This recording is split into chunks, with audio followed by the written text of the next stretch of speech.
What is up, everybody? I am Joe, and you are in the Goodyear Lounge. Today, we're going to be opening up a collector's edition booster box, sealed, of the new Magic the Gathering set that just opened, Kaldheim. If you haven't gotten to see this set or play this set on Magic the Gathering Arena over the last week or two, it's really cool, really great new functionality in the cards. Foretell is the big new addition, which allows you to exile a card from your hand for 2 mana and then play it for a cheaper mana cost into a later turn.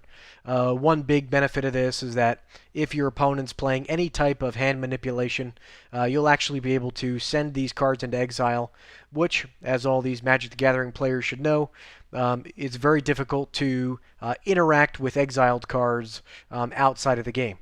And so let's definitely take a look at what this booster box looks like here.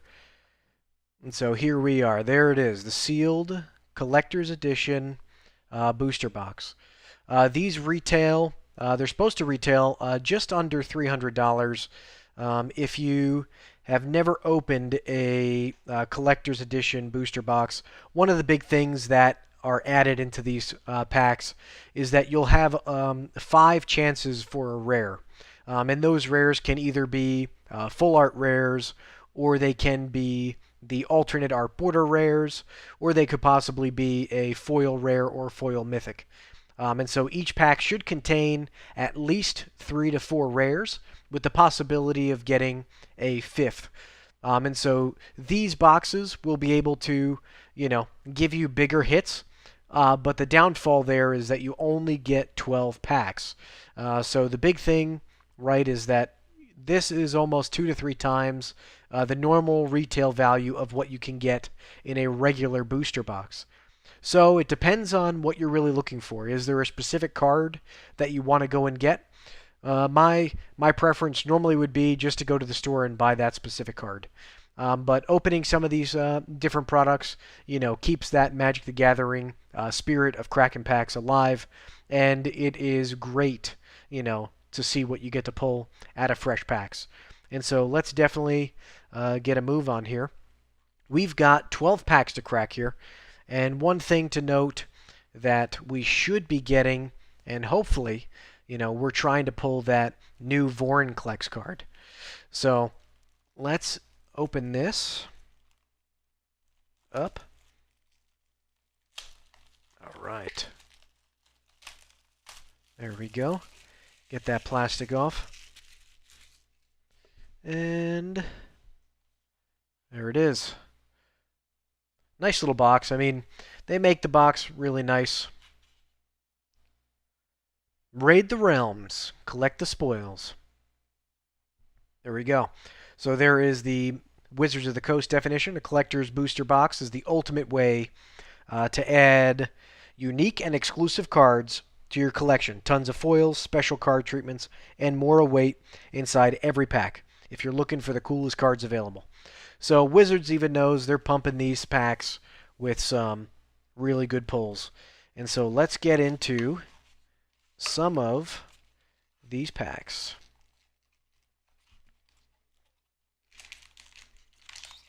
All right.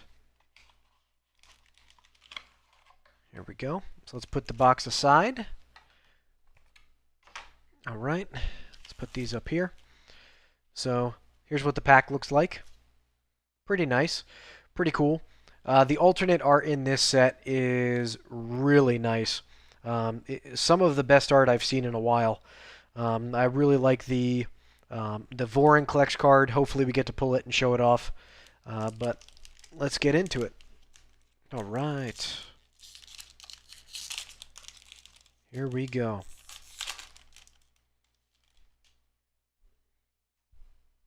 All right, so there's our foil treasure. And now I do not know how these packs are laid out. So let's see.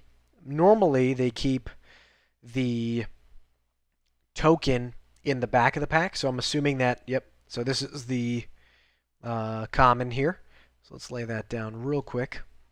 That's the common.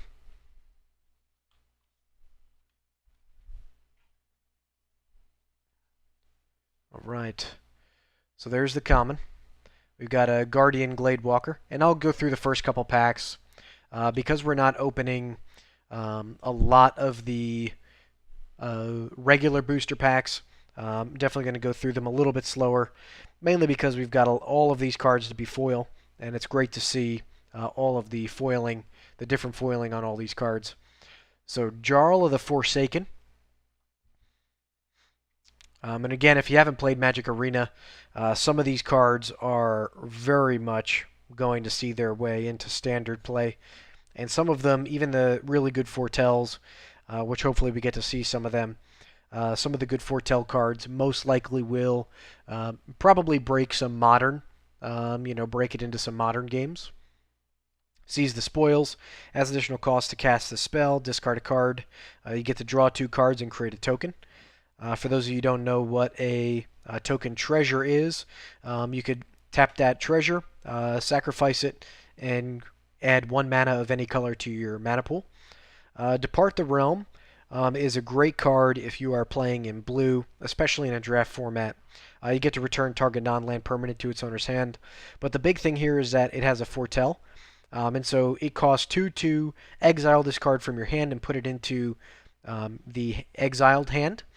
And the nice thing about that is uh, if you're playing someone who's playing black, they will be able to play cards that have some hand disruption.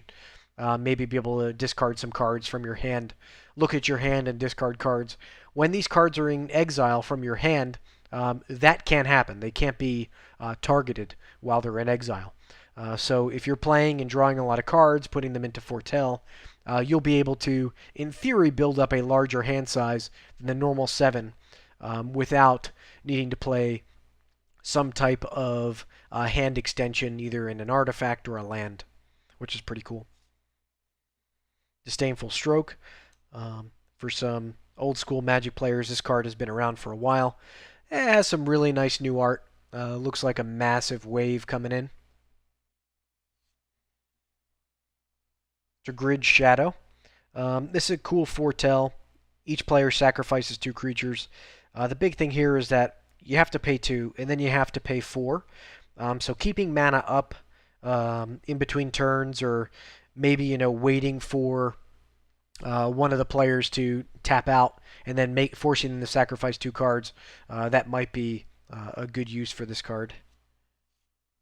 All right, that was our first uncommon. Here's our second, Cole the Forge Master.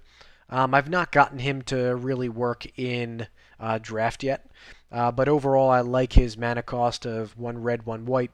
Whenever another non-token creature you control dies, if it's enchanted or equipped, you return it to its owner's hand. That's pretty cool. Creature tokens you control that are enchanted or equipped get +1/+1. Ooh, and every pack is going to have a foil snow-covered land. And so this is some beautiful artwork here in the swamp. That's pretty cool. Here we go, our first rare. All right. Bounty of Skemfar. Reveal the top 6 cards of your library. You may put a land card from among them onto the battlefield tapped, and an elf card from among them into your hand. Put the rest of the bottom of your library in any order. That's not a bad card if you're playing elf. Here we go. Nice. Full art Righteous Valkyrie. This is an awesome card. 3-drop for a 2/4. Always nice to have Flying Elf, and it's a full art. That is a beautiful card. Whenever another angel or cleric enters the battlefield under your control, you gain life equal to that creature's toughness. Awesome angel. As long as you have 7 or more life than your starting life total, creatures you control get +2/+2. And one thing to note here, they've kind of done away with the as long as you have 7 or more life than 20. There are a couple cards that they printed really before the Commander set came out that you could play on turn 1, and they come in, and they're supposed to be a 1/1. But if you have 7 or more life than 20, or 6 or more life than 20, they get +5/+5 or some crazy thing. Which on turn 1 in Magic, you have a 6/6 flyer, is pretty brutal to stop.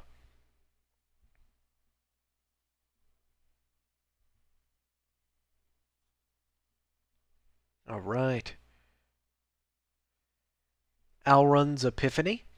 So this card, probably one of the um, bulk mythics that are going to be in this set.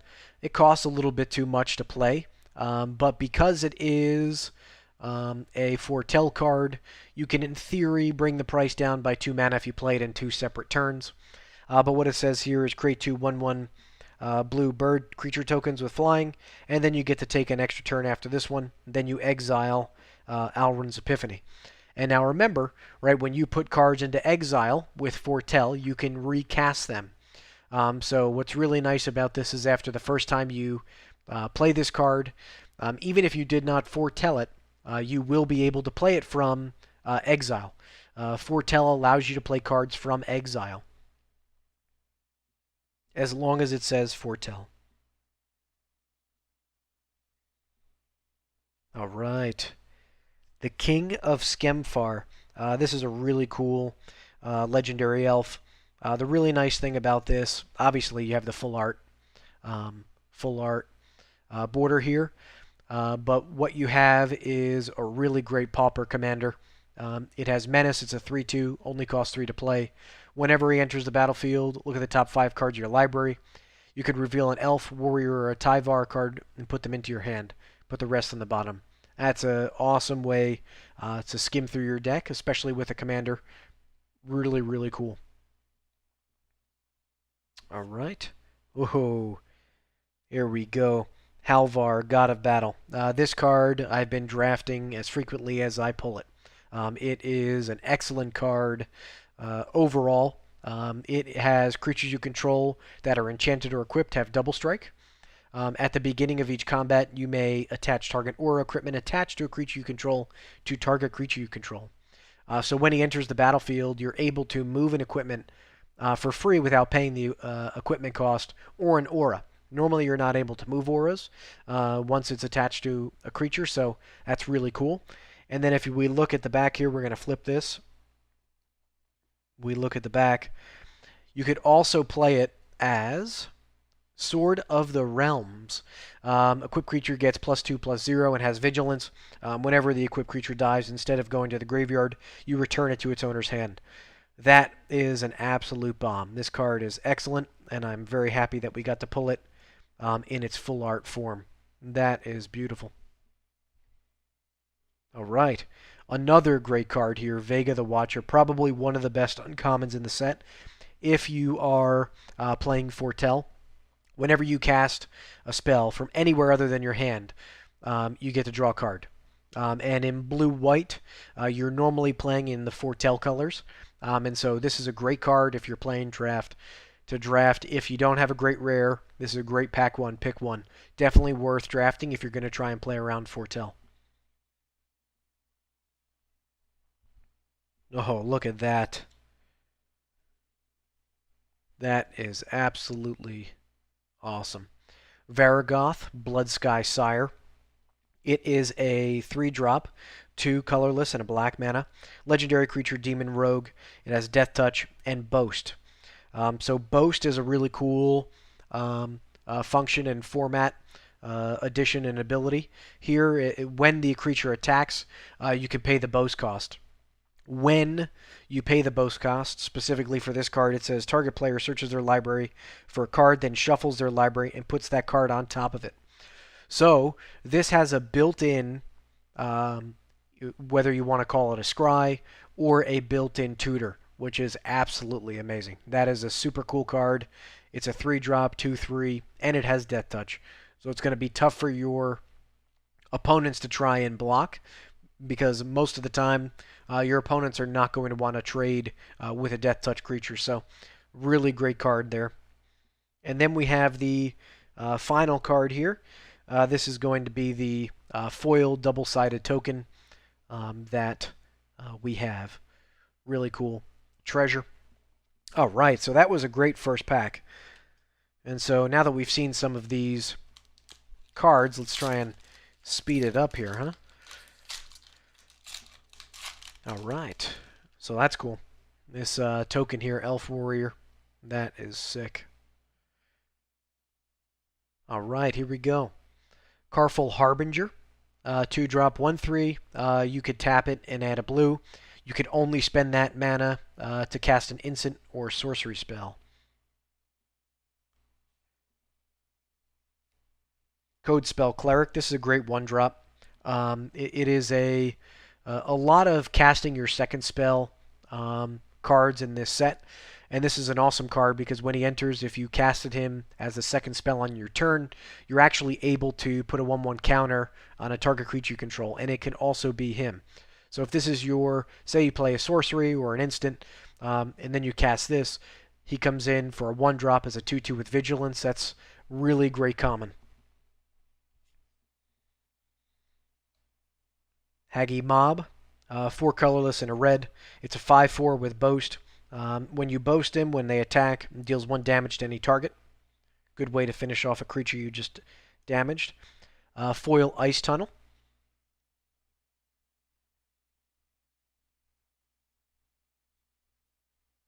I'm sorry, what'd you say there, Mike? You can actually cast any foretell card with that 1/3 mana. Yeah, I agree. I think, looking at it, let's go back real quick. Oh yeah, you're right. It does say you can only to foretell. That is, yeah, that's awesome.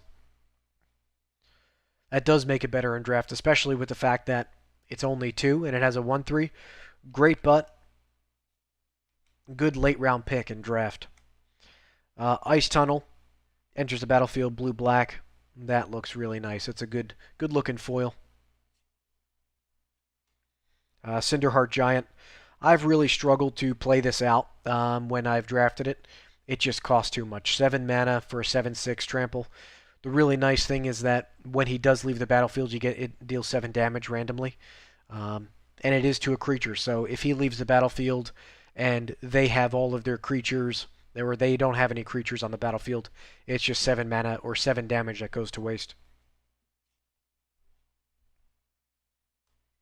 I guess possibly if you want to. Um, yeah, I agree. It is definitely a Timmy card. I guess if you really want to make it, a way to remove creatures, you may want to bounce it. And if you blink it in and out or continuously play it, you get that advantage. But overall, I don't think it's an absolute must-have draft card. This is an awesome card if you're playing in Treasure. It's one of those sagas. So what happens here is on the first and second saga, you create a treasure token.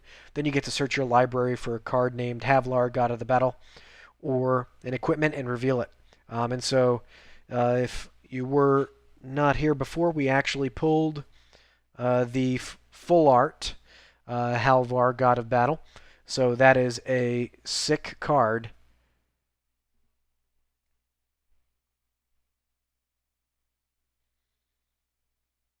I don't know if it could go to the face.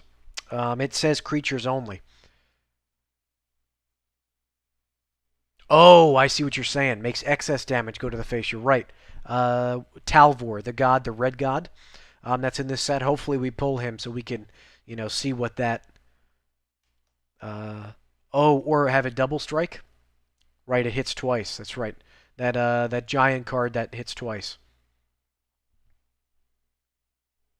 You're right. That could be pretty crazy. Spirit of the Alderguard.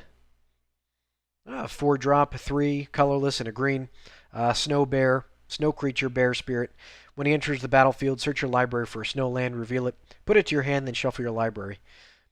The bottom of this card makes him kind of good. It gets +1/+0 for each snow permanent you control. So if you're in draft and drafting, uh, if you're in draft and you're drafting any type of snow type of permanence, this might be a pretty good, blocker. Him being buffed when you have a whole bunch of snow, yeah, that's really cool. This might be pretty helpful. I like it. I don't know if I like the mana cost. I'm with you. I don't know. The mana cost is a little hindrance to me. Snow-covered swamp. So this is our second snow-covered swamp. I actually like this art better than the first. Let's see. What do you guys think? First or second swamp?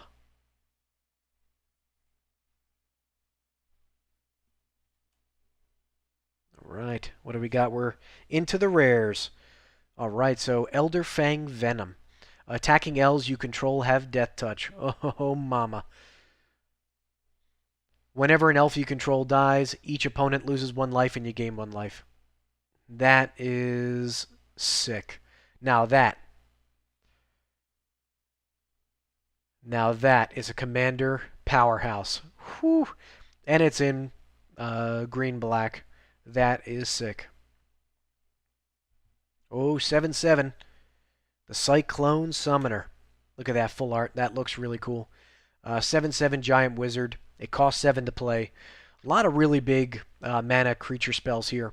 But when he enters the battlefield, if you cast it from your hand, return all permanents to their owner's hands except for giants, wizards, and lands. And so right now, this set is really bringing in blue-red giants. And so if you're playing blue-red, you should be able to draft or play a lot of giant creatures. And this might be a pretty game-changing spell at the end of the game. Being able to return all other permanents outside of giants and wizards is pretty badass. Yeah, I wonder if there's any cost reduction cards, Mike. Oh, here is the World Tree. Too bad this is not full art, but this is a sick card. This is a 5-color Frenzy. When the World Tree enters the battlefield, it enters tapped. You get to add a green. But as long as you control 6 or more lands, land you control have add 1 mana of any color. So this is a chromatic lantern for free if you have 6 mana. And if you pay what looks to be 10 mana, you could sacrifice the World Tree and search your library for any number of gods and put them on the battlefield. So what's really cool about this is if you've played in the Theros set or know any of the cards, both Theros sets, I believe there are 25 gods and demigods that came out. So if you're playing 5-color good stuff in Commander, this card might be a 5-color god Frenzy, which allows you to tap it, sacrifice it, and go throw as many gods on the battlefield as possible. And because you have, if you're playing in Commander, you can only have 1 of, so none of them are going to kick each other off the battlefield. Really sick. Here's another Vega, the Watcher. We already saw this. So this is our second full art of this card, which is absolutely awesome. If you're into owls, that is a sick card. Oh, yes. I was hopeful to get this card. So this is a cat maker. And if you're playing a token deck, just wait till you read this. It's a legendary artifact vehicle. When he enters the battlefield, you create two 2/2 green cat creature tokens. Then, when you tap both of those 2 green cats to crew this vehicle, when he attacks, you create a copy of target token on the battlefield. It does not have to be the cat.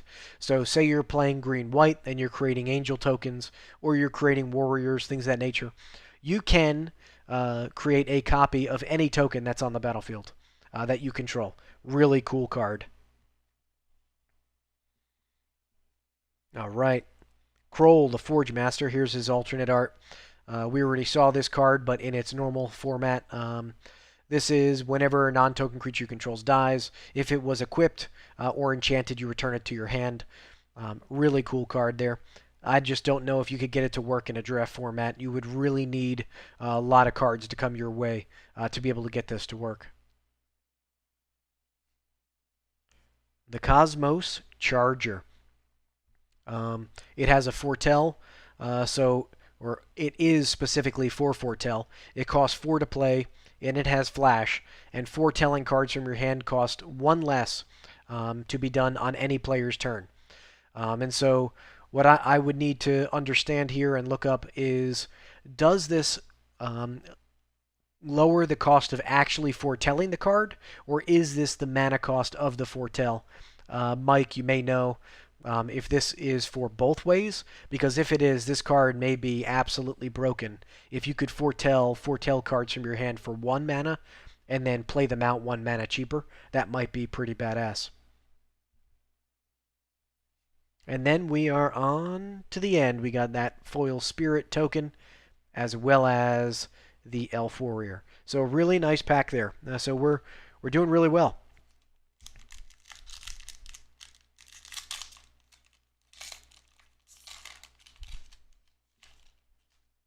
Nice, Human Warrior. Check out that bad boy. Got it. So it's going to lower the cost, right? Foretelling cards from your hand cost one less. That is absurd. Look at that. Human Warrior. He's going to be cool to get to at the end here. Let's see what we got. All right, Fearless Pup.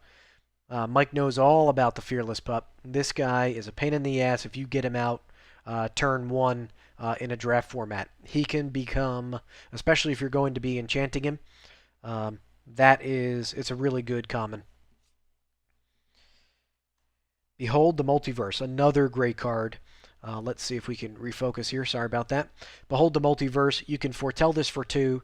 Then you play it for 2, either on your next turn or your opponent's turn. You scry 2, then draw 2 cards. Whenever you're drawing cards in blue, that is just... Yeah, agreed. This card is just so good, really, in any format. I think it might make some good headway into Standard. I think the big thing is that might downfall it here is if you're not playing Foretell, it might be a little bit expensive to cast.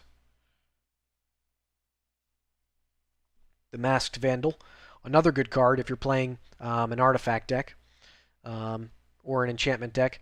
When he enters the battlefield, you may exile a creature card from your graveyard. If you do, exile target artifact or enchantment an opponent controls.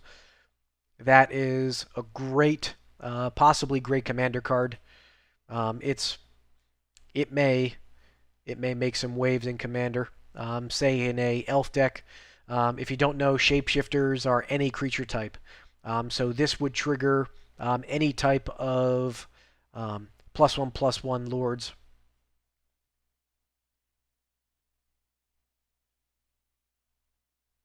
Four mana, draw 2. Oh, so that card's going to be the Behold the Multiverse is just going to be absolutely broken then. Glittering Frost. This is in a land, but it's an enchantment. You enchant a land. It's a snow land, and then whenever an enchanted land is tapped, you actually add 2 of the mana that it would normally produce. Very nice. Arctic Tree Line. Here is the green-white tap mana. It enters the battlefield tap, but it could tap for green or white. So I think we're going to get into the uncommons here. Here we go. Man, three lands in a row. Axgard Armory. We're going to have a badass mythic in this pack, I think. Axgard Armory. Add 1 mana. Is white.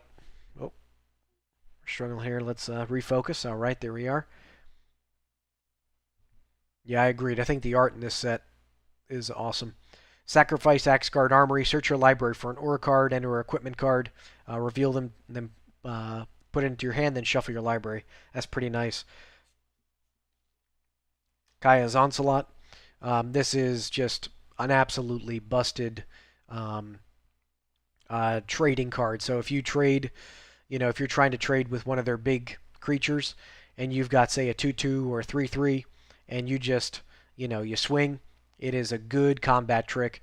Give a creature +1/+1 and double strike until the end of the turn, and you could foretell it early in the game. It's just that is a good card. Ooh, here we go. Now that is a nice looking mountain. Snow-covered mountaintop. That is sick.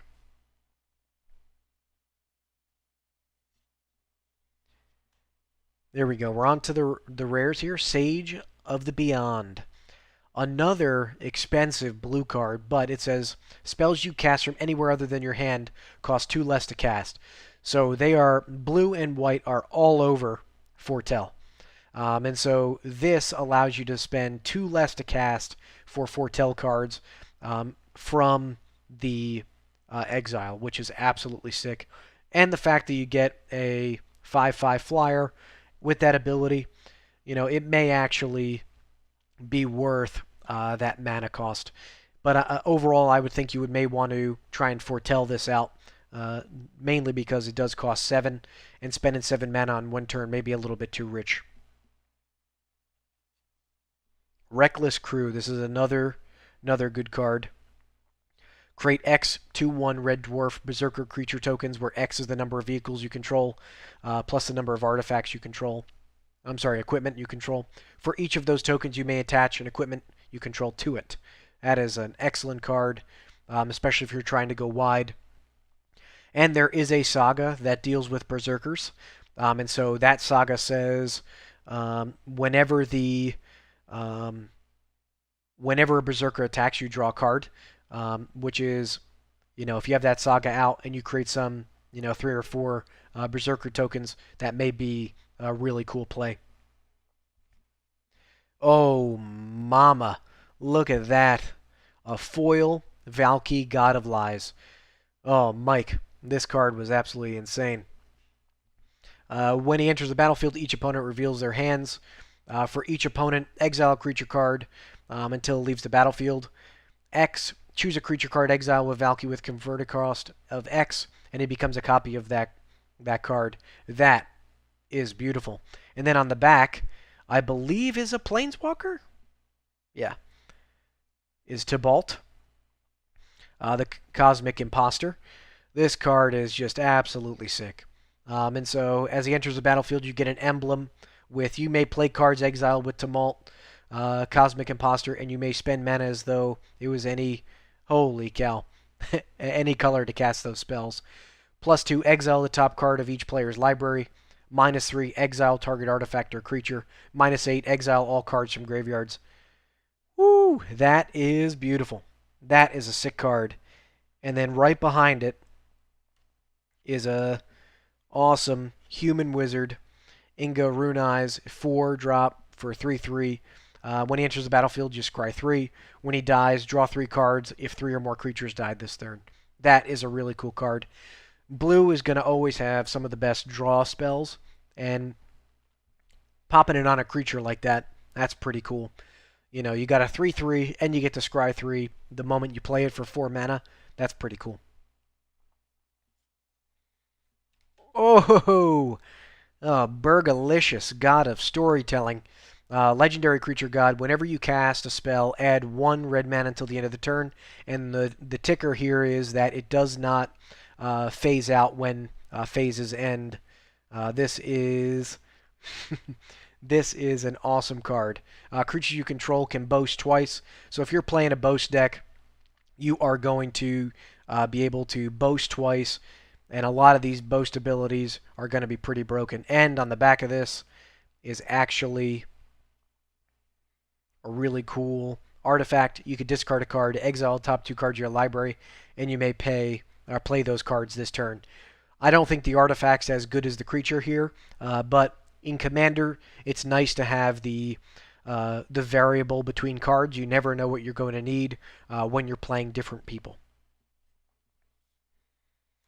Herald, the King of Skemfar. Again, we already saw this, but this is our first foil of it. This is going to be really cool when you're playing Pauper Commander. Pauper Elves with this as a commander may be pretty badass. Ooh, Search for Greatness. This is an awesome enchantment. At the beginning of your upkeep, you may cast a permanent spell from your hand with converted mana cost equal to 1+ the highest converted mana cost among other permanents you control without paying its mana cost. This is just absolutely broken in Commander. If you can continuously, every turn, 1-up the number of mana cost permanents as you play them. And if you don't actually have that ability to do it, you could scry 1 and look at the top card of your library. If you don't like it, send it to the bottom of the deck. Awesome card. Love to see it in full art. The Troll Warrior. Check out that bad boy. And on the back, we have the Human Warrior. Nice little warrior token there. All right, so we're getting through these packs here. We've got 3 down, and this is a box of 12. And so the average retail price of this box goes for about $2.75. Luckily, our local... Man, I don't know what the hell you were dating there, Ant004400, but I hope it didn't look like that troll.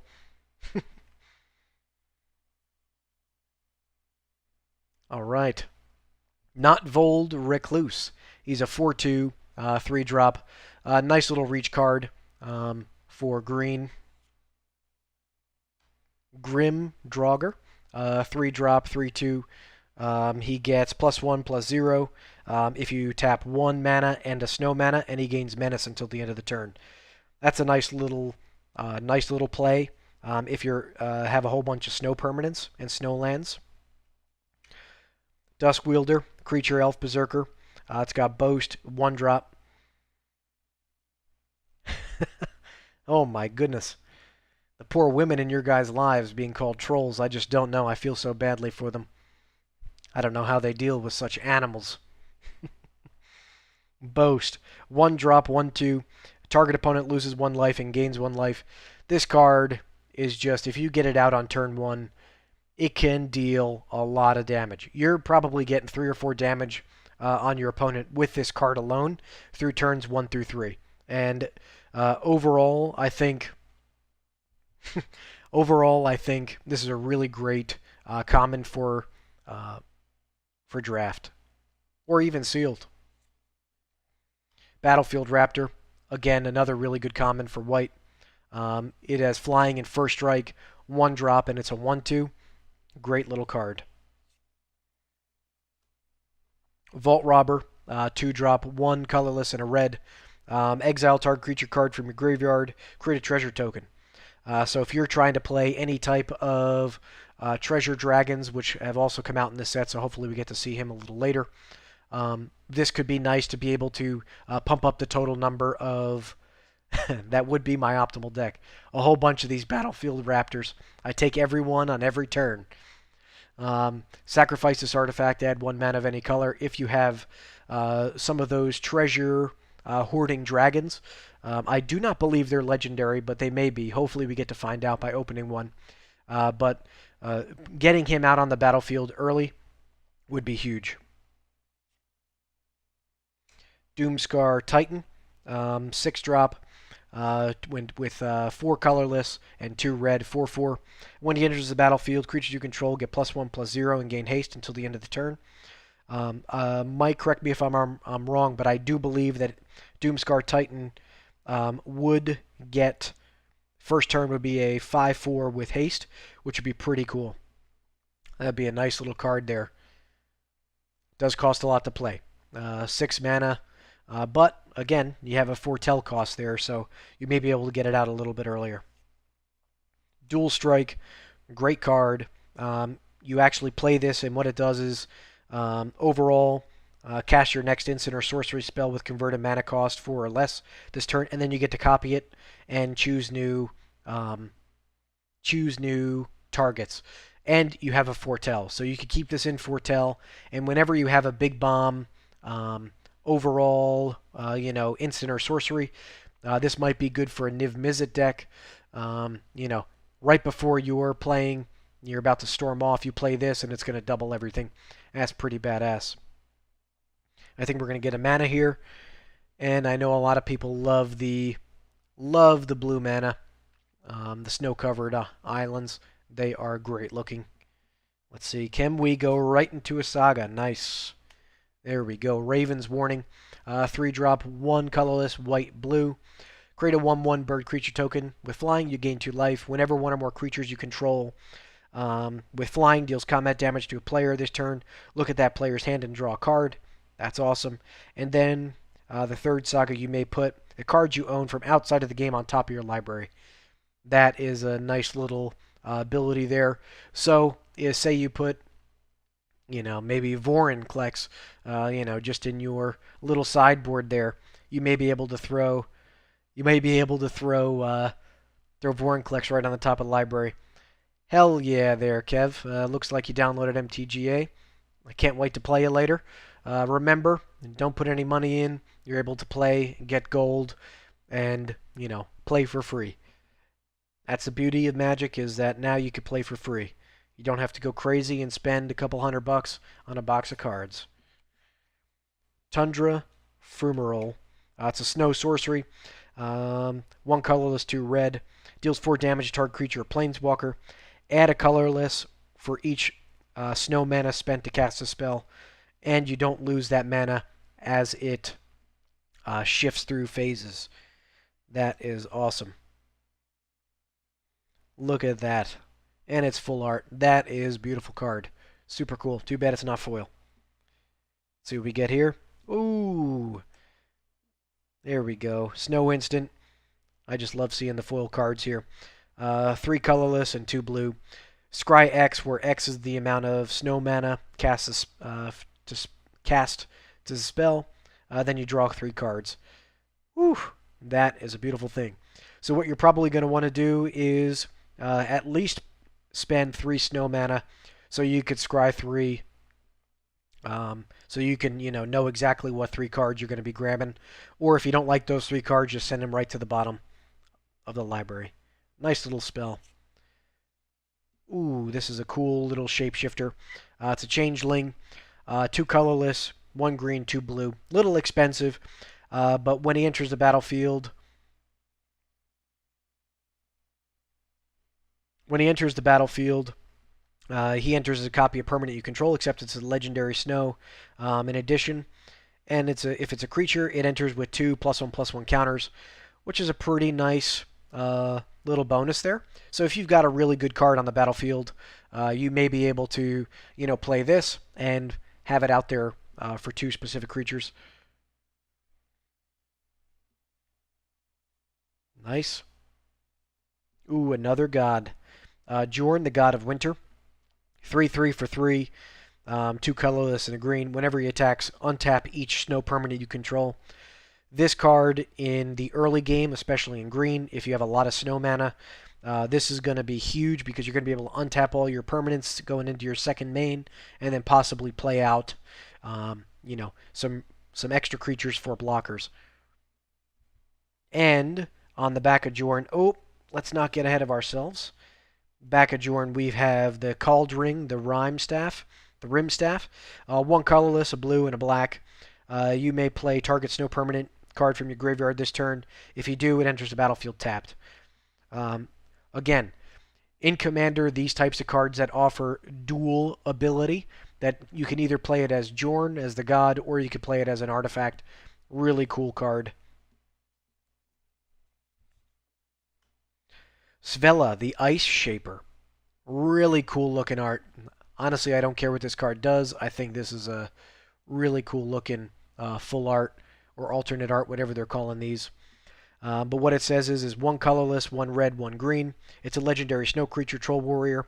You could spend 3 mana and tap it, create a colorless snow artifact token named Icy Manolith. With tap, add 1 mana of any color. And then for 6 colorless, a red, and a green, you can look at the top 4 cards on your library. You may cast a spell among them without paying its mana cost. Put the rest on the bottom of your library in any random order. So this, again, nice little early game play that possibly has a great late game payoff. Especially when you're drafting. You want to draft cards that, if you have no cards in hand and you top deck this, you want to be able to have some type of ability that could be good in the early, if you have them on the battlefield as a 2/4 early game, and also good in the late game when you have a whole bunch of mana. This thing can, start making you shuffle through your deck and get something on the battlefield for free. And it's nice that it is the alternate art. And we got a full art rare land, green-blue. That is just absolutely gorgeous. Look at that. Bark Channel Pathway. That is going to be a nice hitter. Oh, the backside is even better. Check that. Tide Channel Pathway. That is awesome. Good card right there. All right. Look at that bird. Bird token. Elf Warrior. Look at that. Nice. All right, we're moving right along. We're on pack 5 here.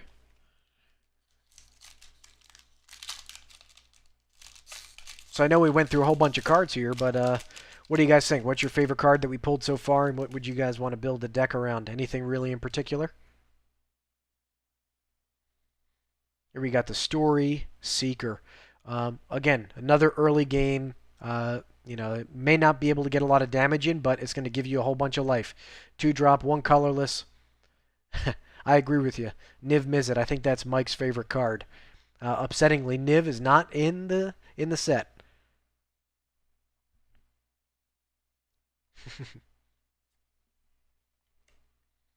Draugr Recruiter. Look at that. Boast. Return target creature card from your graveyard to your hand. I like that. Troll Walker and the Brown Recluse. I like it. The Snow Mountain Land. Yeah, they're really nice. Woodland Chasm. Enters the battlefield tapped. Good little dual land here.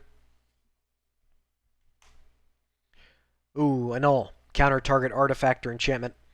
Great little counter spell for blue, especially in a set that has a lot of artifacts and enchantments.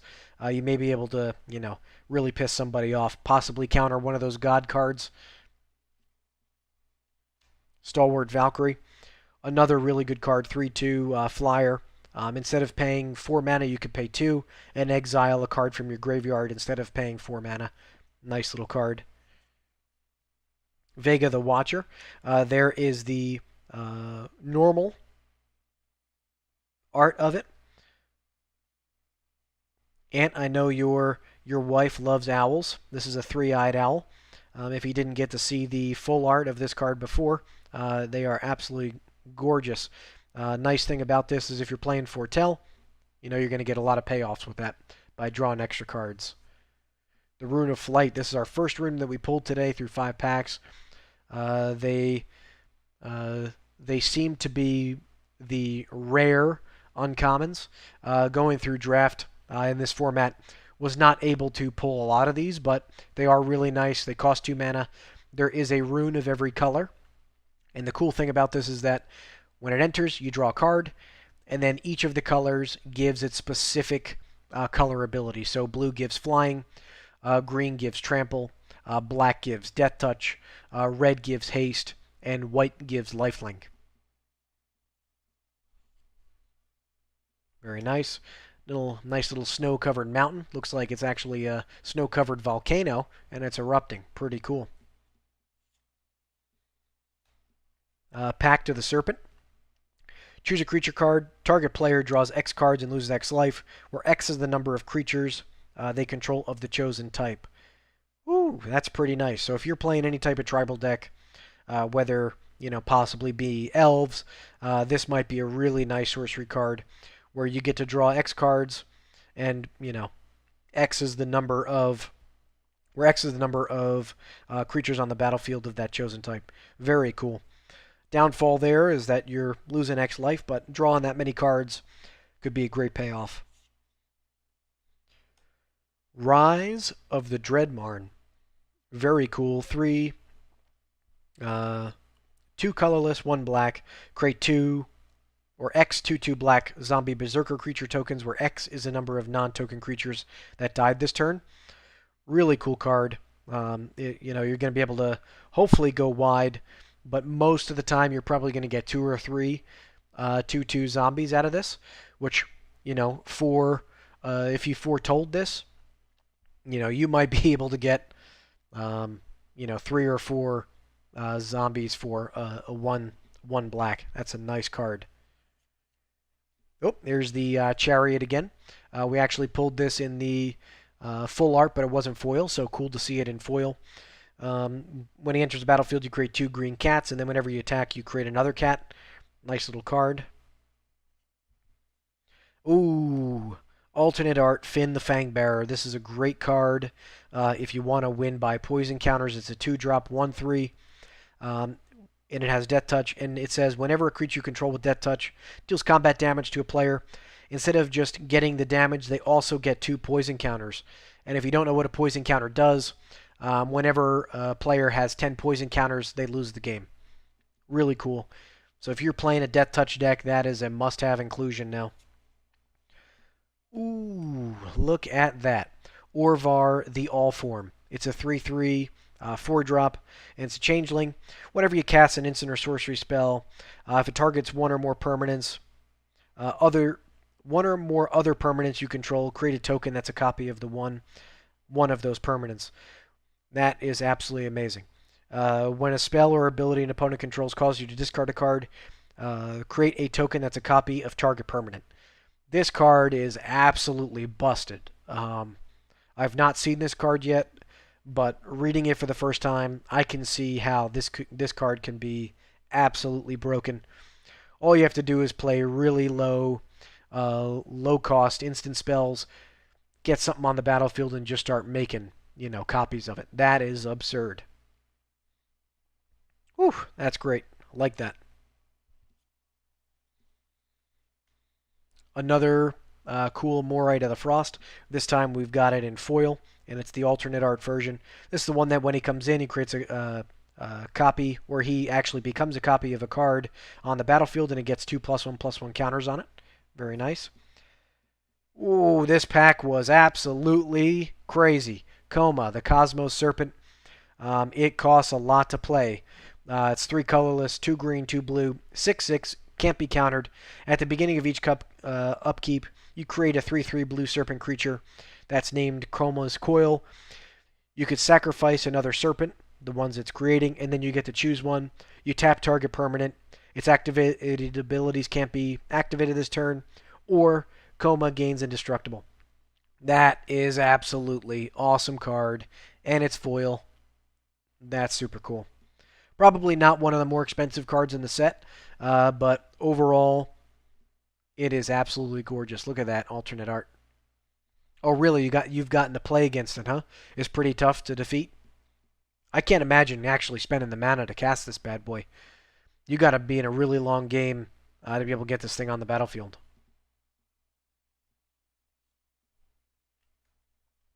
Tyvar Kell, Dwarf Berserker.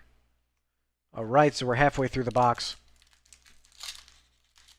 We're doing pretty good so far.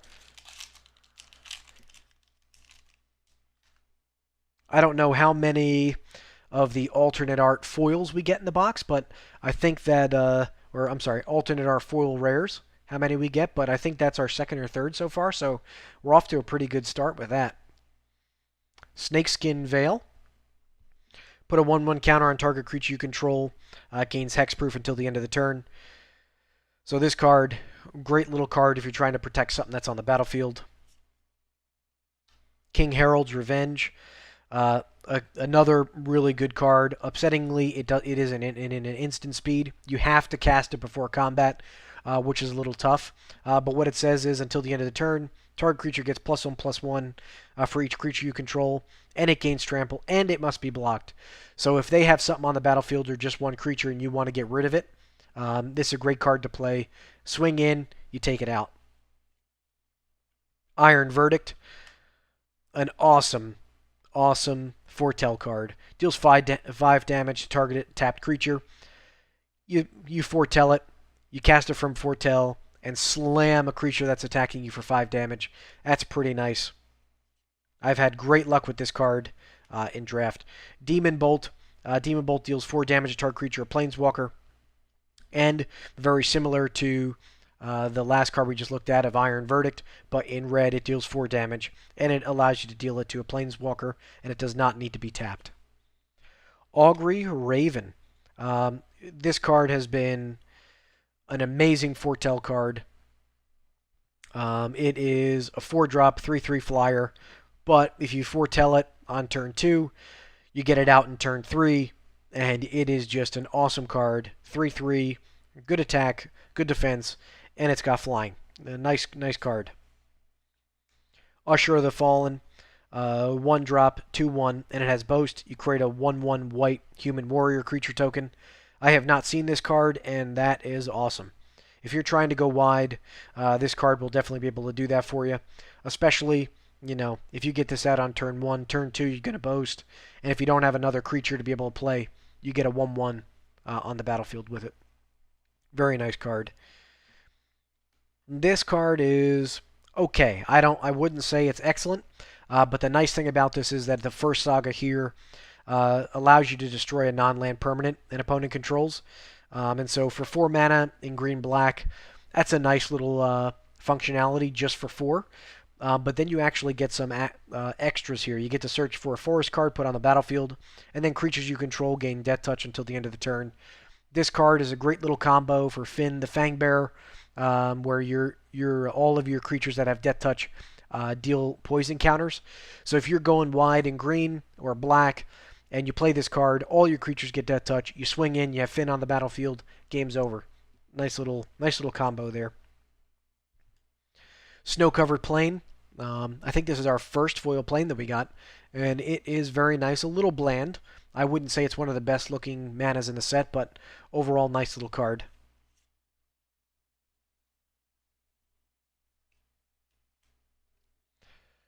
The Bears of Littjara.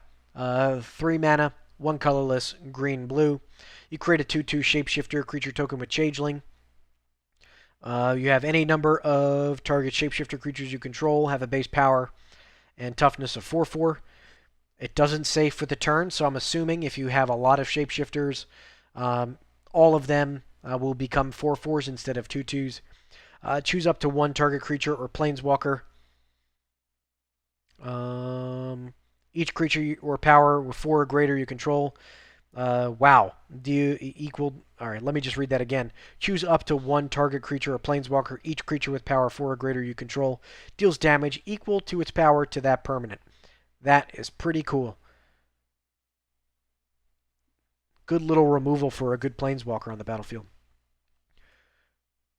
Reflections of Littjara. 5 mana, 4 colorless, and a blue. As Reflections of Littjara enters the battlefield, choose a creature type. Whenever you cast a spell of that chosen type, copy that spell. Whoa! That is awesome.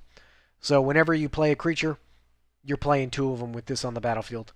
And it's super cool, full art.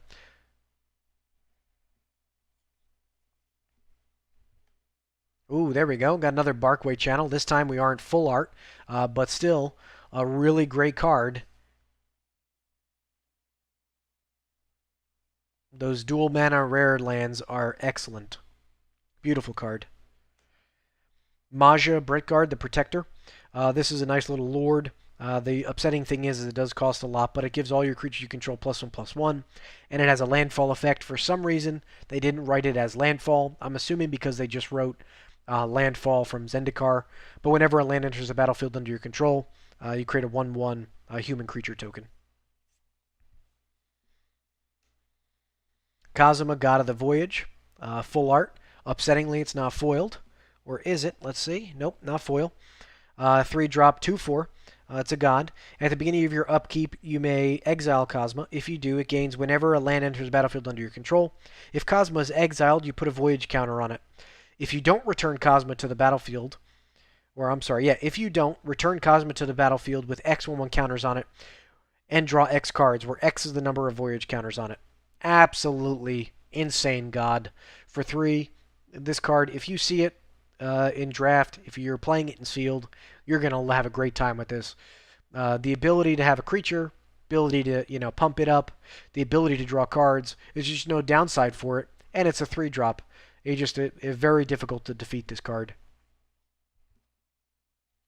Then on the back, if you don't like the god, which is going to be hard to say, the Omen Keel. Whenever a vehicle you control deals combat damage to a player, that player exiles that many cards from the top of their library. You may play lands from among those cards as long as they remained exiled, and it's a crew 1. That super cool card. I mean, tough choice, but I think the god takes the cake. But overall, that is just a great card, both sides. Agar, the Freezing Flame. It's a 3/3, 3-drop, 1 colorless, blue and a red. Whenever a creature or planeswalker an opponent controls is dealt excess damage, if a giant, wizard, or spell you control dealt damage to this turn, draw a card. So let me read that one more time. Whenever a creature or planeswalker an opponent controls is dealt excess damage, if a giant, wizard, or spell you control dealt damage to it this turn, draw a card. Oh, very nice.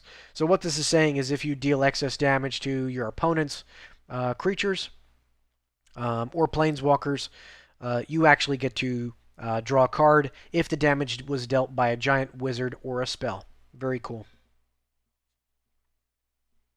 And the awesome white board wipe here. This is Doomscar, really the only board wipe in the set. And you can foretell it for 3. And we got it foiled, and we got a full art. We hit all the boxes there. Absolutely awesome. Sick card. And we got a zombie berserker. And the elf warrior. Really nice. So far, these six packs. That's a... We're doing well. Like to see some more mythics here. But can't be greedy. When you're opening magic packs, it's all a gamble.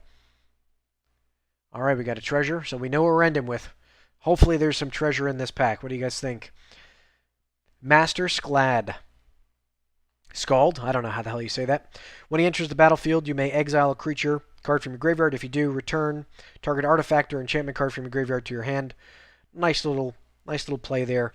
Problem is that it costs 5 mana.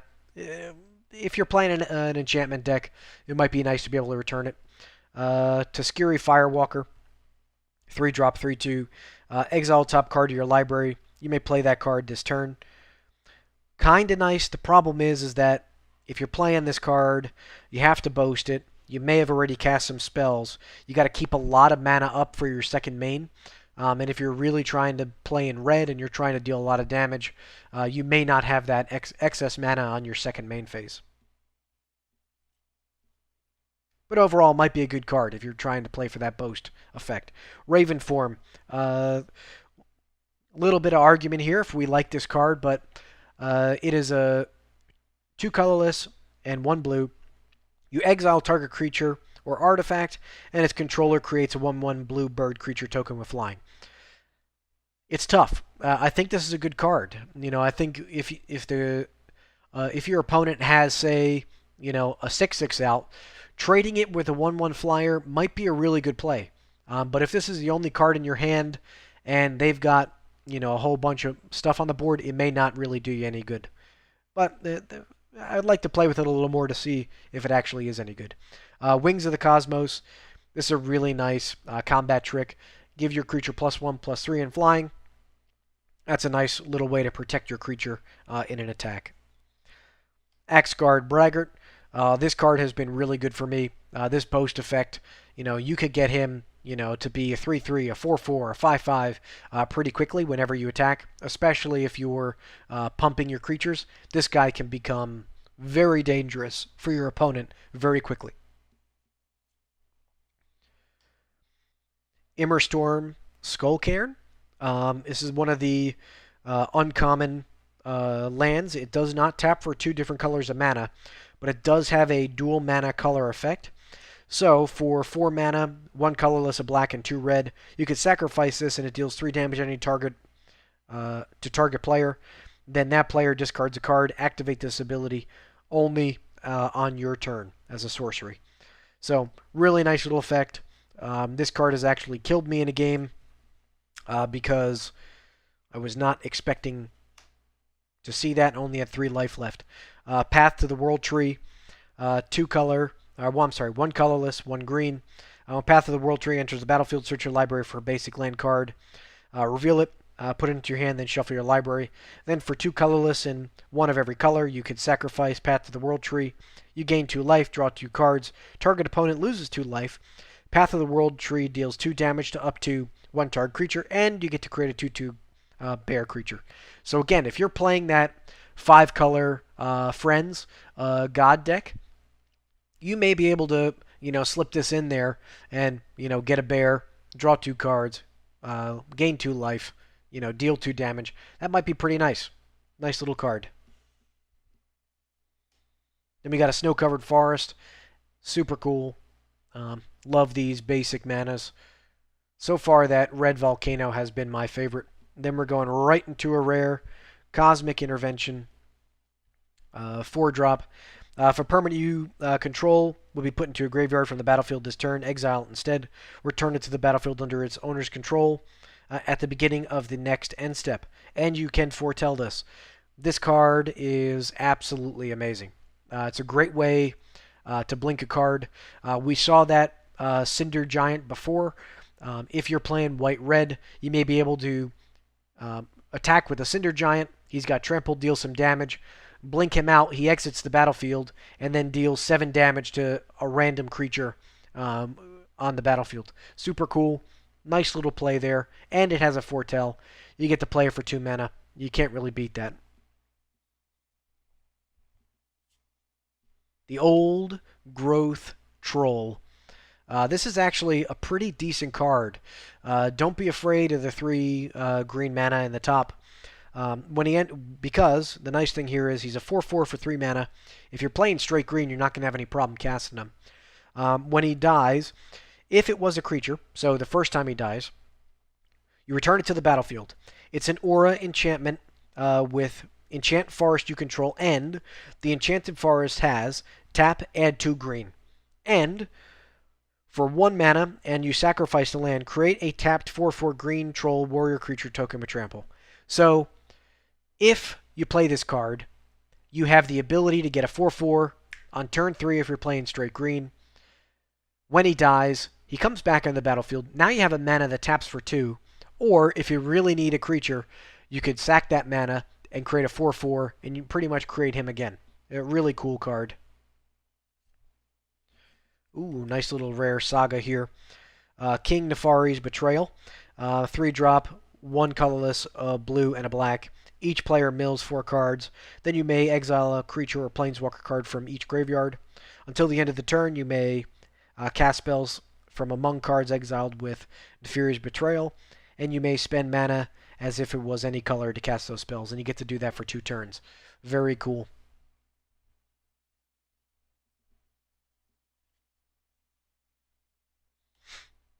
Cardor Doomscourge. It's a 4/3 for 4, 2 colorless, a black, and a red. When it enters the battlefield, until your next turn, creatures your opponents control attack each combat if able, and attack a player other than you if able. So this card in Commander, it can be really good, especially if you're playing with 3 or 4 people. You play this thing out, and it forces your opponents to attack the turn he comes on the battlefield. Really cool card. If you're playing in Standard, also a cool card if you're trying to get rid of a couple small creatures that the opponent's playing with. Say the opponent's playing an elf deck and they all tap for mana and you want to get rid of them. You play this card, boom, you're killing off all of his mana generating elves or her mana generating elves. Pretty decent card, and the fact that it's full art just gives it a little bit of pizzazz. Sarulf, the Realm Eater. It's a 3/3 wolf. 1 colorless, a black, and a green.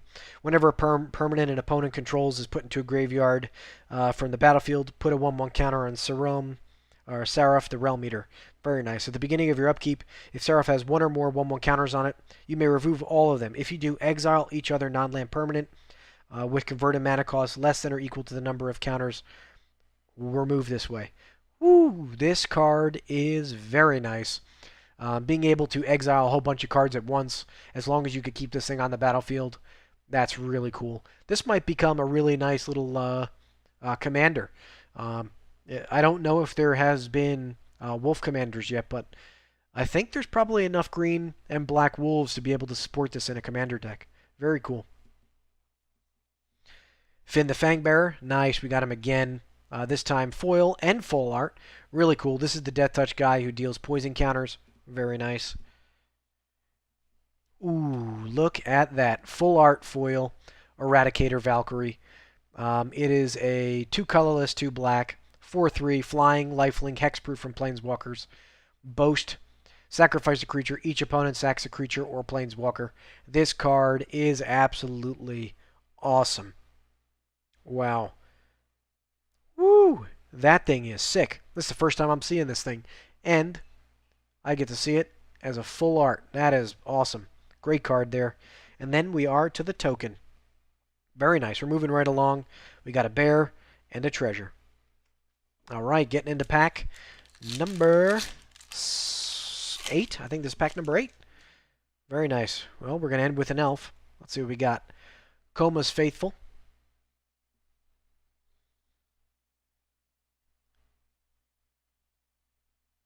Alright, so we're going to move through a little bit quicker here. Gain control, target creature, till the end of the turn. Nice little counter magic, being able to take someone's creature. Bind the Monster, excellent little card. You pay 1 mana, you get to play this enchantment on an opponent's creature, and it can't It deals damage to you, but it doesn't untap during its controller's untap step. So if it's tapped, that bad boy never untaps. Raven Wings, really good if you're playing an equipment deck. Just gives flying, becomes a bird, and it's pretty cheap. Shimmer Drift Veil enters the battlefield tapped, and it's a snow land, which is really nice if you're playing a snow deck. And it taps for any color mana. Very nice. Spectral Steel, enchant creature. It's a 2-drop. Actually, a very good card. Gets +2/+2, and you could actually pay 2 and exile Spectral Steel from your graveyard, and you return another aura or equipment from your graveyard to your hand. So again, if you're playing an enchantment deck, or I'm sorry, an aura or equipment deck, you actually get this card in there, and your creature gets +2/+2 for the time being, and as it's about to die, you could pay 2 mana and bring something back.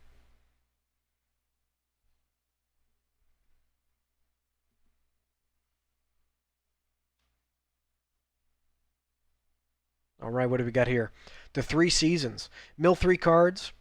Return up to 2 target snow permanent cards from your graveyard to your hand.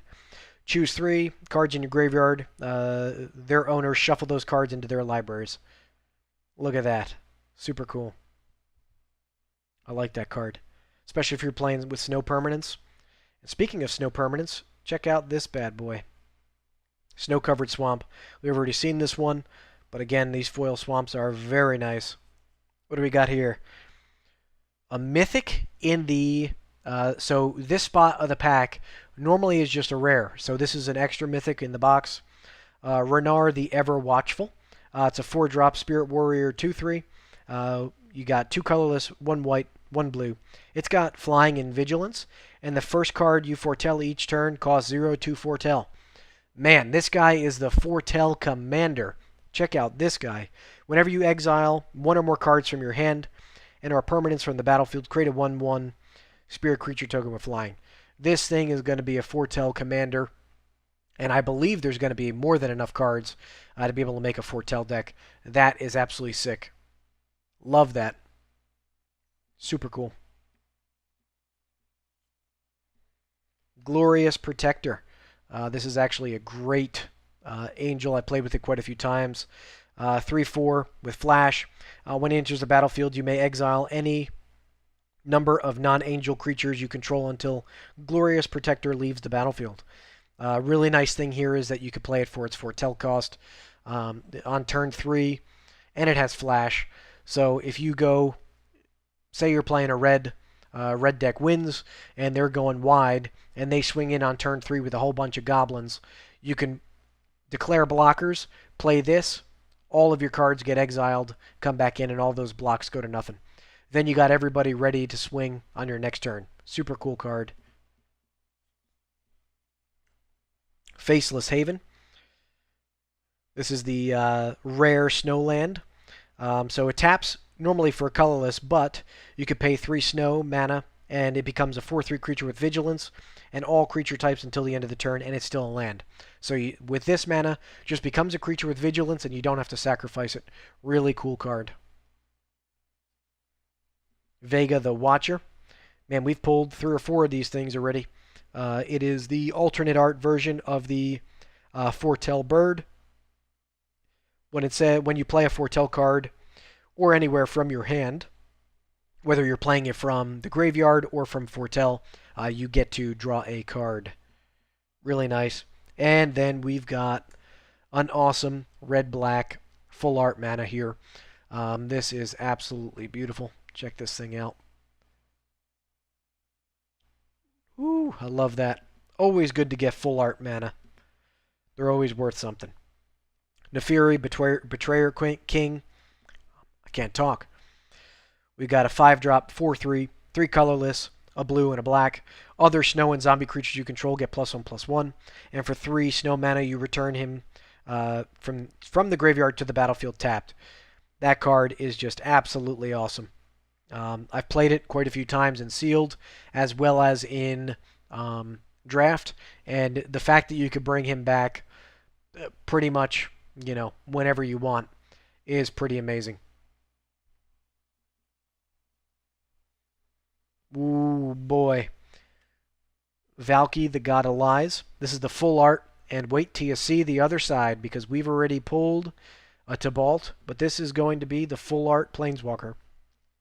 When Valky enters the battlefield, each opponent reveals their hand. For each opponent, exile a creature card they revealed this way until he leaves the battlefield. X, choose a creature card exiled with Valky with converted mana cost X, and Valky becomes a copy of that card. Wait till you see this. We've got a full art Tybalt. Check that out. Super cool. Love that. Ooh, that's beautiful. Nice. And we've got the Angel Warrior and the Elf Warrior. All right, we're moving right along, everybody. We've got, what do we got, 4 packs left? Not bad. Fingers crossed that we pull this Vorinclex. That bad boy, full art, is going for over 150 bucks right now, so hopefully we can pull him. He'll pay for the remainder of this box. All right, we're going to end with a Human Warrior. Let's see if we could get the guy who eats Human Warriors for breakfast in Vorinclex. Brian Barrow Intruder.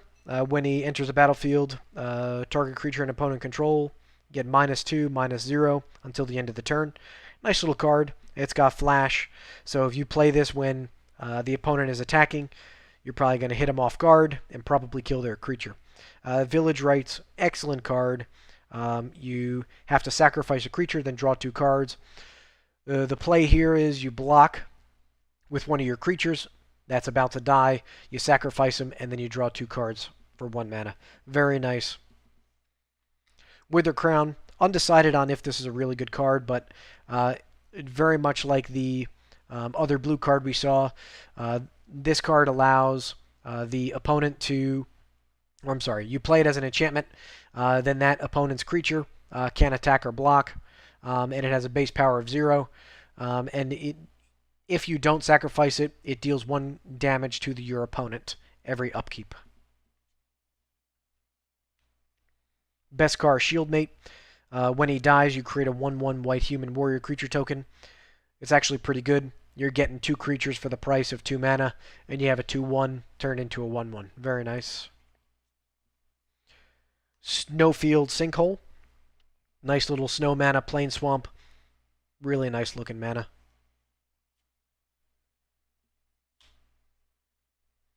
Littjara Glade Warden. It's a 4-drop, 3 colorless, 1 green, 3/3. For 3 mana and tap it, you can exile a creature card from your graveyard and put 2 1/1 counters on target creature. Activate this ability only anytime you would cast a sorcery. So that's really cool.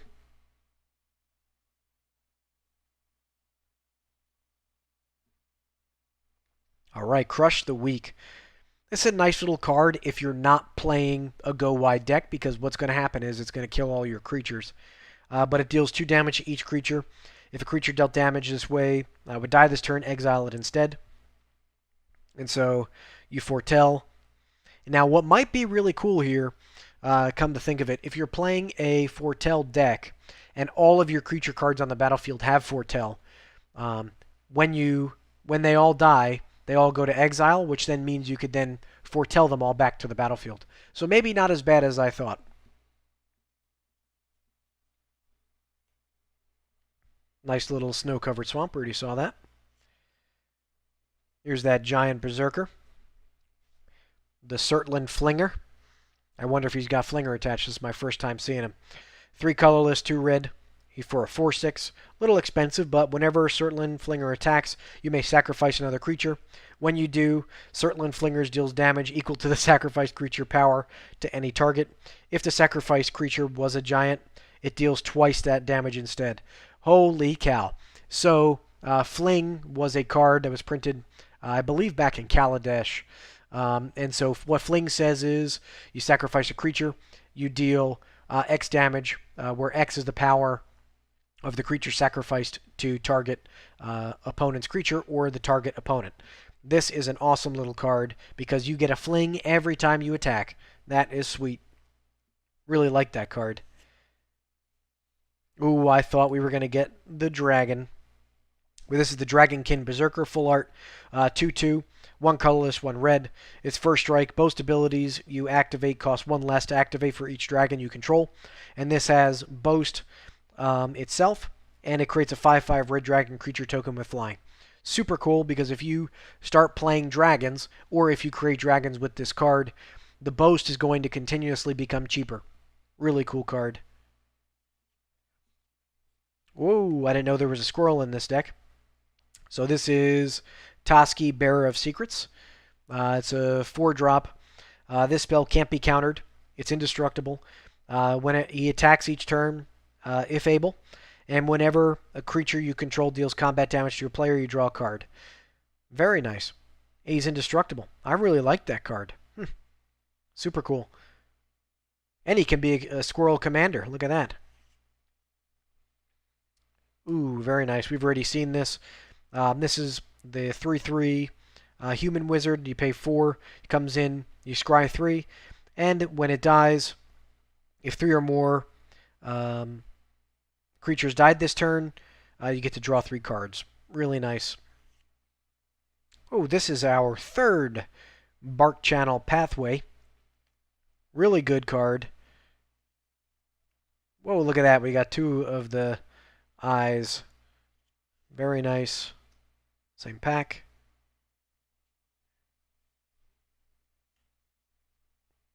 We got Magda, Brazen Outlaw. It's a 2/1 for 2, one colorless, one red. It's a dwarf berserker. Other dwarves you control get +1/+0. Whenever a dwarf you control becomes tapped, create a treasure token.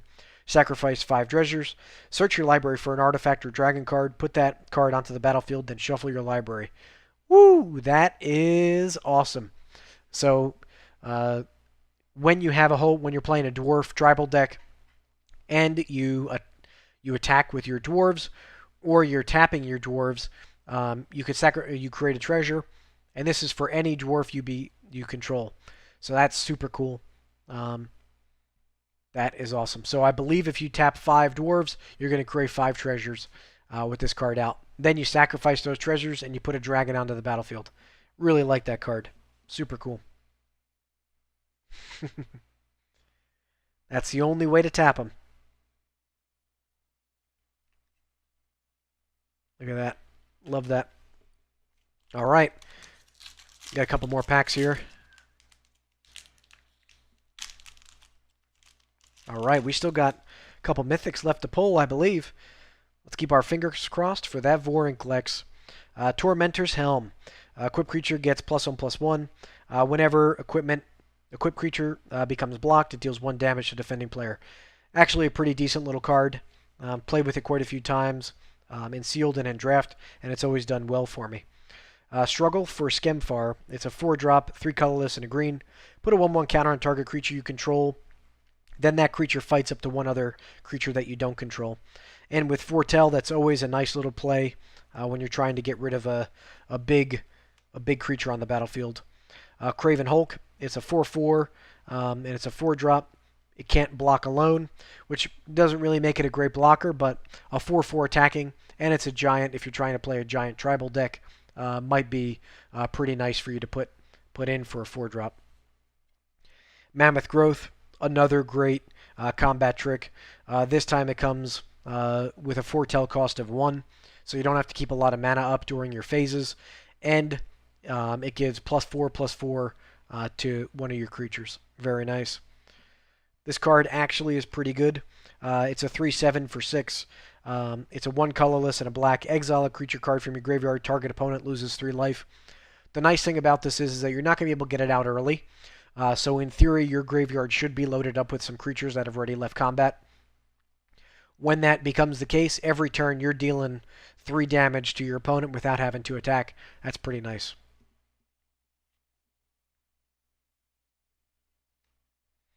Invasion of the Giants. So again, if you're playing a giant tribal, this is nice to have. You get to scry 2. Draw a card, then you may reveal a giant card from your hand. When you do, Invasion of the Giants deals 2 damage to the target opponent or planeswalker. Really nice. Then the next giant spell you cast this turn costs 2 less to cast. So normally giants are going to have giant mana costs.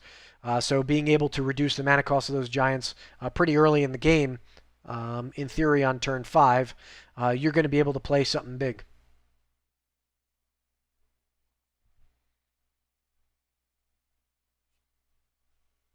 Very nice.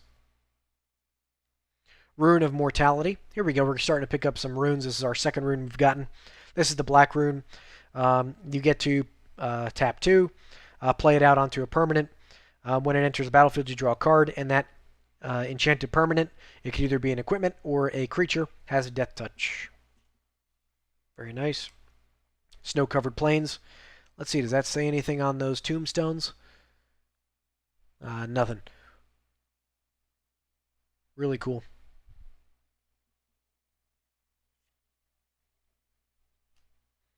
Ethereal Valkyrie. I've not seen this card. 4 colorless, a white and a blue, 4/4 with flying. Whenever it enters the battlefield or attacks, draw a card. Then exile a card from your hand face down. It becomes foretold. Its foretell cost is its mana's cost reduced by 2. Holy crap. Woo! Man, I have been pulling some amazing foretell cards. This thing is absolutely amazing. Holy cow. If you're playing foretell, this card is going to be broken if you get to see it. Whew. Big fan of that. Tyrite Sanctum. So, look at that. That's a full art. It's got a whole bunch of abilities, which is nice for a rare land. It taps for colorless mana, but you could then tap 2 and tap this. Target legendary creature becomes a god in addition to its other types, and then you put a 1/1 counter on it. You could tap 4, tap it, and sacrifice it. Put an indestructible counter on target god. So this is really cool. So you'd be able to turn a creature you control into a god, put a 1/1 counter on it, and if you play this over multiple turns, you'll be able to create multiple gods. In theory, you'll be able to create an indestructible god whenever you like with this card. Very nice. Ooh, another Jorn, God of Winter, this time not in the full art form. Whenever he attacks, untap each snow permanent you control. And then on the back side here, Kaldheim the Rhyme Staff. It's a 3-drop, and it says you may play target snow permanent card from your graveyard this turn. If you do, it enters the battlefield tapped. Very nice. Kroll the Forge Master. We've pulled quite a lot of this in the full art. Whenever another non-token creature you control dies, if it was enchanted or equipped, return it to its owner's hand. And creature tokens you control get +1/+1 that are equipped. Varragoth, Blood Sky Sire. It's a 3-drop, 2 colorless, and a black, and it's a 2/3 with Death Touch. You can boast, and target player searches their library for a card, then shuffles it, puts that card on top of it. Really nice card. I think that card might be really good in a commander-style format. Furgia, the Judge of Valor. This thing costs a lot, but I think it might be pretty good.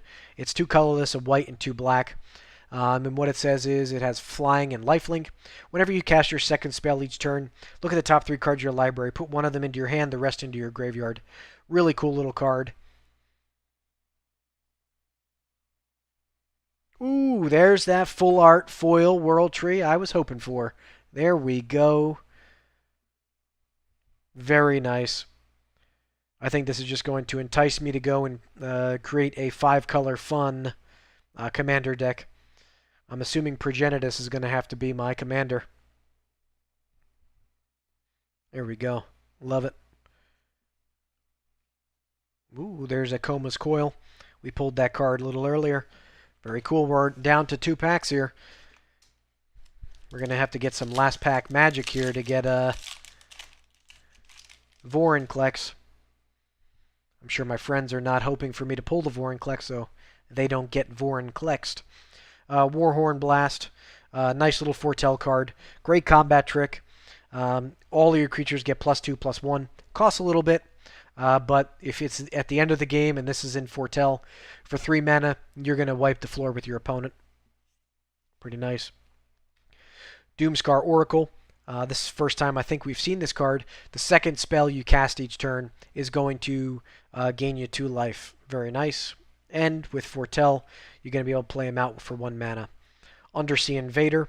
Flash, he enters the battlefield tapped, so it's nice to be able to play him at the end of your opponent's turn. The upsetting part here is that he's 5/6.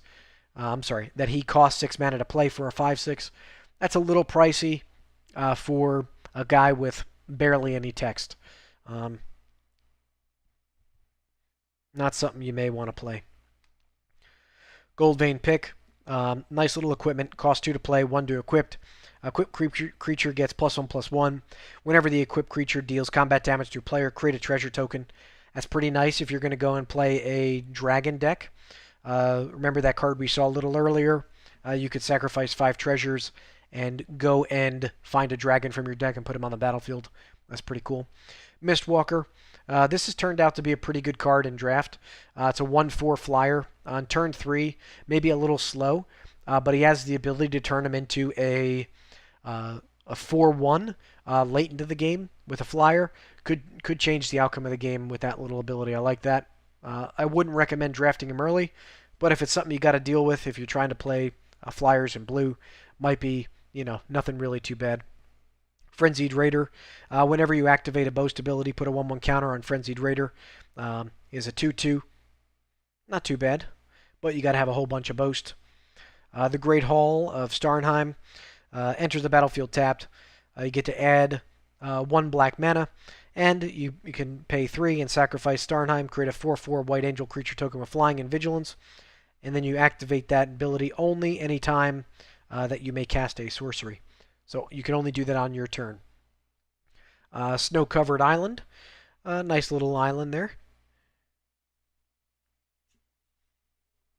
Woo! Look at that. Certlin Elementalist. It's a 7-drop, which is quite pricey. He's an 8/8 giant wizard. As an additional cost to cast this spell, reveal a giant card from your hand, or pay 2 extra mana. So this guy is only ever going to be played in giant tribal, because you are not going to spend 5, 6, 7, 8, 9 mana to get an 8/8. It just does not work. The nice thing here is whenever he attacks, you may cast an instant or sorcery spell from your hand without paying its mana cost. Yeah, that's great. But late in the game, you're most likely not going to need an 8/8 to win if you're playing in blue. It just costs a little bit too much to cast. Mystic Reflection. This is actually a really cool card. It's a 2-drop at instant speed. You can choose target non-legendary creature the next time one or more creature or planeswalkers enter the battlefield this turn, and they enter as copies of the chosen creature. So that's super cool. And you get to foretell it for 1. Good little instant. Hunting Voyage. 6-drop, 4 colorless, 2 black. Whenever a creature, choose a creature type. Whenever up to 2 creature cards of that type from your graveyard. Oh, I'm sorry. Return up to 2 creature cards of that type from your graveyard to the battlefield. If this spell was foretold, return all creature cards of that type from your graveyard to the battlefield instead. So this is going to be nice if you're playing in some type of tribal deck. The nice thing is you can foretell it, but again, it costs a little bit too much. And if you're really trying to play that recursion, it's going to be tough for you to play in a tribe. But overall, nice little card, and it's foil, so can't hate it. Svella the Ice Shaper. It's a 3-drop for a 2/4. Oh, this is really good card. You could tap it for 3 mana and create a icy manalith that you could tap and add any color mana. Then later in the game, you could pay 8 mana. Look at the top 4 cards of your library. You may cast a spell from among those without paying their mana cost, and put the rest in the bottom of your library in any order. That's a really good little card. Big fan of that. Man, we've pulled quite a few of the Tibalt Full Art Planeswalker. Nice. Very nice. Cardur Doomscourge is a 4/3. That's the card that makes your opponent's attack every combat if able. And then we get a full art white-blue foil land. That is going to be worth some money. That is beautiful. Oh, and I think that is the best looking full art land that we've seen today. That is great. There we go. We're on the last pack here, everybody. Let's see if we get some last pack magic, huh? Ooh, good juju. Here we go.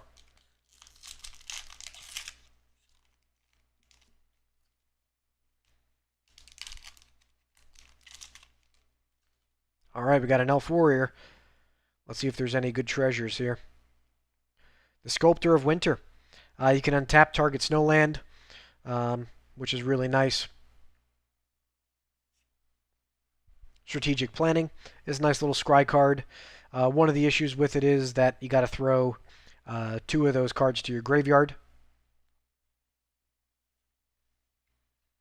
Breakneck Berserker. First time we're seeing him. Great card in draft. He's 3-drop with 3/2 for haste. Very nice. Run amok. Target attacking creature gets +3/+3 and gains trample till the end of the turn. Miss of Litajara. It's a 2-drop, 1 colorless, 1 blue. Enchant creature or vehicle. Enchanter creature gets -3, -0. It's kind of pretty good. It's got flash, so you can play it at instant speed. Very nice. Bloodline Pretender. Enters the battlefield. Choose a creature type. Whenever another creature of the chosen type enters the battlefield under your control, put a 1/1 counter on Bloodline Pretender. Pretty nice for a colorless card. Don't really have to, do a whole lot to get that on the battlefield. I like that. 2/4 Freya, the Judge of Valor. Costs a little bit to play. It's 5 mana, 2 colorless, a white, and 2 black, which is going to be very prohibitive, especially in the early game. It might be tough for you to get this out, but it has flying and lifelink, and whenever you cast your second spell, look at the top 3 cards of your library, put one of them into your hand and the rest into the graveyard. I like that card. Again, prohibitive of the mana cost, but overall not too bad. Snow Covered Island, very nice. Freya's Retribution. First, you create a 4/4 White Angel Warrior creature token with flying and vigilance. Until the end of the turn, angels you control gain tap, destroy target creature with power less than this creature's power. Angels you control gain double strike until the end of the turn.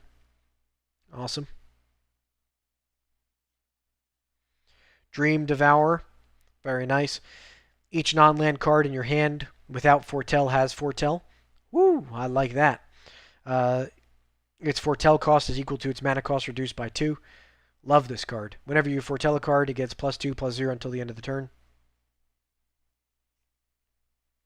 Runeforge Champion. This is an excellent card. It's a 3-drop, 2/3. When he enters the battlefield, you search your library or graveyard for a rune. Reveal it, put it to your hand. And if you search your library this way, shuffle it. But the nice part here is that if you're playing in a single color deck, such as white, this Runeforge Champion, his second ability here says you may pay 1 colorless rather than pay the cost of a rune spell. So you could play all of the runes in the set, all 5 colors, and if you have this guy on the battlefield, you don't have to pay anything except 1 colorless mana, which is really great. Nefari, Betrayer King, costs 5 and is 4/3. This is the guy you could return with snow mana from the graveyard to the battlefield. Really great card. Ooh, we got another Coma. Cosmos Serpent. He's going to cost you a lot to get on the battlefield, but overall, he can't be countered. At the beginning of your upkeep, you get to create another 3/3. And then he's got awesome abilities at the bottom. You could sacrifice those 3/3s that you're creating, and you could tap a permanent, and its activated abilities can't be activated, or Coma itself gains indestructible. Maja, Bretgard Protector. He's a 2/3. Other creatures you control get +1/+1. Whenever a land enters the battlefield under your control, create a 1/1 white human creature token. Not bad. I like this card. I think it just costs a little bit too much. There's another full art foil. Very nice. Dragonkin Berserker. It's a 2/2. Really big fan of this. You create treasure tokens. Then you can sacrifice those treasures and go search your deck for a dragon. And that is all. So overall, I think let's go through some of the highlights here. I think we got quite a few highlights. So if you think about purchasing a booster box, or if you're thinking about going to the store and picking up some of these cards, you get a lot of rares and a lot of really good uncommons and mythics from a collector's booster box. The hindrance here is that price point of $275. Overall, if you're going to go to the store and you want to play Magic, do not buy these boxes. They are a little bit too expensive. Go buy the cards that you need for the decks that you want to play. It's the best way to play Magic. Or if you don't want to play paper Magic due to everything that's going on in the world, you don't want to go to the shop, Magic the Gathering Arena and Magic the Gathering Online offer you great ways to go and play the decks that you want against, people at any time during the day. So I really like this Dragonkin Berserker. Great rare. I think he could be really good in a specific type of deck. Um, really nice art on all of these cards. Coma, excellent mythic. This Runeforge Champion, great. Let's see, did I accidentally? No. Dream Devourer I think could be really good. Furja's Retribution.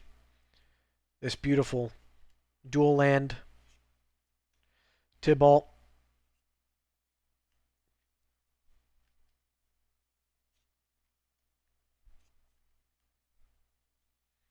The World Tree, I think, is one of the best cards we got to pull. Really glad we pulled that. Bjorn, the God of Winter, excellent card.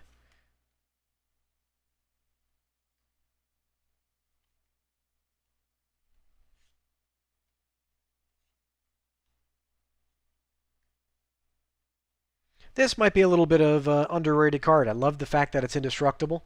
I just hate the fact that it costs 4 to play. That's just a little bit maybe out of the price range for a 1/1. Here's that other foil Tibalt. Very nice.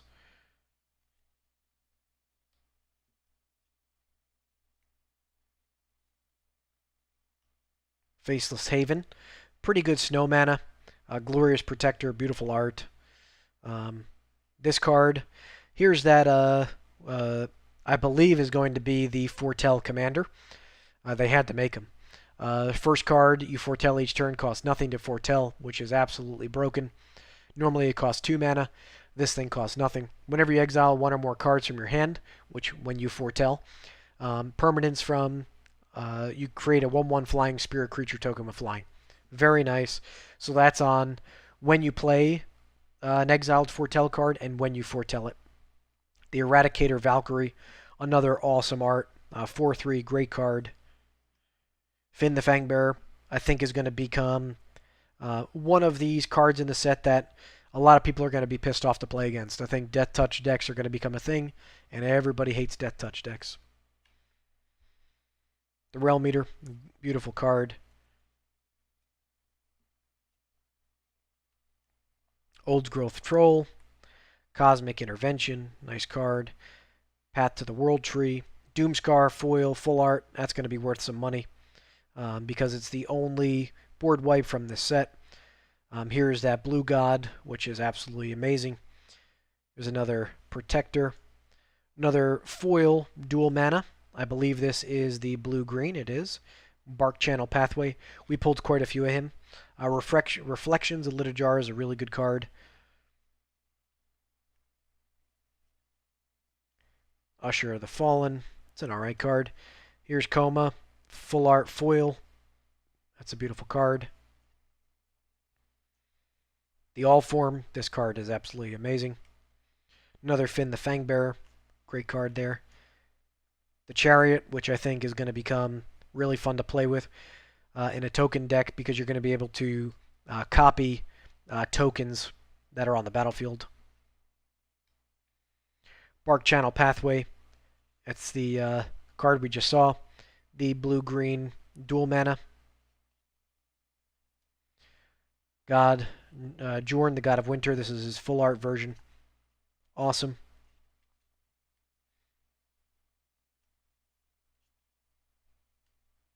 Tundra Ephemeral, really good card. Deals 4 damage to target creature or planeswalker. Then if you use snow mana to cast it, you get 3 mana back, which is really cool. This card is excellent. Search of Greatness. Every turn, you could play a card from your hand out onto the battlefield for free. +1 equal to the highest number of mana cost permanents in the permanents you control. Bergie, just a great card. Won a lot of games with Bergie. Valky, the God of Lies. This is beautiful, and it's the flipper. Tibalt, love that. Masked Vandal. Cosmos Charger. Very nice. There's Eski's Chariot again. This is nice. Oops, sorry, thought it was a flip. Vega the Watcher. That's a beautiful card. There's the other foil World Tree. Very nice. Very happy I got two of these. One for me, one to sell. Cyclone Summoner.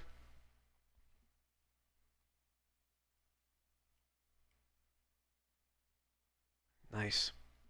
The amount of foils you get in these packs is absolutely insane, which is probably the best part about it, is that pretty much every card you're pulling is foil. And you could get really lucky and pull some beautiful cards like this Owl. Vega the Watcher's alternate art is just absolutely gorgeous. Love that. This is one of the first packs. Halvar got a battle. I believe this is one of the best cards in the set. He gives double strike to everybody that is enchanted or equipped.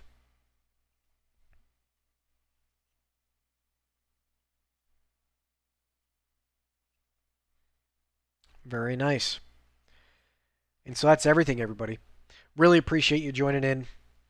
We had a nice time. We had a great time opening these packs. Hopefully you guys enjoyed yourselves. Remember, leave a comment below what your favorite card that I pulled today was. I know everybody's upset we didn't get a foreign Klex, but we may have some extra packs to open here. Let me know if you want to see this opened on the channel. We got another booster box, a draft box. We got 36 more packs to crack if necessary. Really hope you guys enjoyed it. Leave a comment below, and if you haven't already, hit that subscribe button. You see that right there? Yeah, hit that subscribe button, hit that notification bell, and hit that like button. Really helps the channel, and I appreciate everybody watching. Thanks again, and I'll talk